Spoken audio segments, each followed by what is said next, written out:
Assalamualaikum barudak kembali lagi jeung Mang Idrus, ngalanjutkeun tina carita nu tadi tah ieu urang keur di rumah makan nya rek meuli dengan kejo teh dengan sangu nya, dengan kejo keur buka engke jeung istri heeh.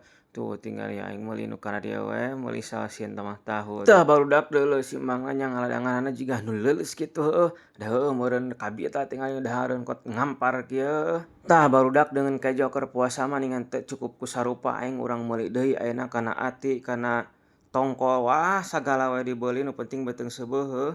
Tah barudak ayeuna Mang Idrus rek ngalanjutkeun perjalanan ngabuburit heueuh. Tah di jalan teh aya nu nanya, "Kumaha cenah Mang Idrus ieu balas dendamna haus heueuh, kot nepi ka sarat kieu tenggorokan teh?" Tah ku Mang Idrus teh dijawab tah, "Urang ge ayeuna rek neangan bubuahan, rek nyieun sop buah, pokona mah sing loba, sing sabaskom aing rek balas dendam sarua heueuh."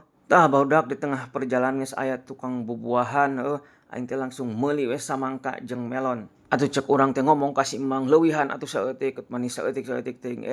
Pokona dunungan cenah ieu teh geus loba cenah sakieu mah. Geus heula sakitu heula nya videona barudak tong hilap tonton terus video urang heueuh. Tah engke bakal aya nyieun sop buahna di part selanjutna. Bye bye.